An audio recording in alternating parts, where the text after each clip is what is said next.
Hello বন্ধুরা, welcome to my channel Bangla tractor and HR motors. আগের ভিডিওতে এই ট্র্যাক্টরটা দেখেছিলাম, সোনালিকার 4750 এইচপির গাড়ি। তো এই গাড়িটার দাম ছিল 6.5 লাখ টাকা, কম বেশি কিছু হয়ে যাবে। এবং আজকের এই ভিডিওতে আমি আপনাদেরকে আর কিছু ভিডিও দেখাবো, আর কিছু ট্র্যাক্টরের ভিডিও দেখাবো। দেখতে পাচ্ছেন সোনালিকার DI 745 3। এই গাড়িটা এখনও পর্যন্ত আছে, সোনালিকার ইন্টারন্যাশনাল সেকেন্ডারের 50 এইচপির টু হুইল ড্রাইভ ট্র্যাক্টর। তো দেখুন গাড়িটার কন্ডিশন খুব ভালো কন্ডিশন আছে, একদম নতুন কন্ডিশন আছে। এবং গাড়িটা আছে বন্ধুরা, মডেলটা আমি আপনাদেরকে দেখিয়ে দিচ্ছি। 2020 মডেলের গাড়িটা, 2020 গাড়িটা ভালো মেনটেনেন্স আছে এবং গাড়িটা খুবই ভালো কন্ডিশন আছে।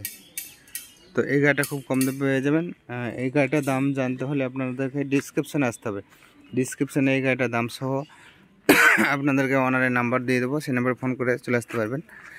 তো প্রতিটা গাড়ির ছবি আপনারা চাইছেন, তো আলাদা আলাদা করে ছবি দেওয়া সম্ভব হচ্ছে না। তো আমি আমার হোয়াটসঅ্যাপ গ্রুপ এবং হোয়াটসঅ্যাপ চ্যানেল এই ভিডিও ডিসক্রিপশানে দিয়ে রাখবো, সেখান থেকে আপনারা দেখে চলে আসতে পারবেন।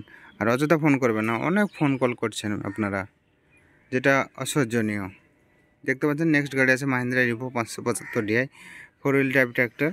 তো আরও একটা গাড়ি ছিল এখানে টেক প্লাস। তো সে গাড়িটা অনেকেই বলছেন যে গাড়িটা বিক্রি হবে না, মানে মোটামুটি 7,90,000 টাকা দাম ছিল যেটার। তো সে গাড়িটা দেখুন এখন আপাতত এই স্টকের মধ্যে নেই। দেখুন আপনারা বলেন গাড়ির দাম অনেক বেশি। তো গাড়ির দাম নির্ভর করে গাড়ির কন্ডিশনের উপর এবং গাড়ির কনফিগারের উপর। তো দেখুন এই গাড়িটা 4 হুইল ড্রাইভ ট্র্যাক্টর আছে, 9/5-20 এবং 14/28 হাইল্যাক টায়ার আছে। টায়ার মোটামুটি 95% আছে। এবং গাড়িটা আছে আপনাদেরকে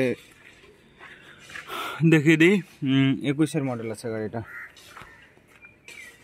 তো এই গাড়ির দাম জানার জন্য ডিসক্রিপশান চেক করুন, সেখানে সঠিক দামটা পেয়ে যাবেন। নেক্সট গাড়ি আপনারা দেখতে পাচ্ছেন স্বরাজ 744 FE, যেটা সোল্ড হয়ে গিয়েছে।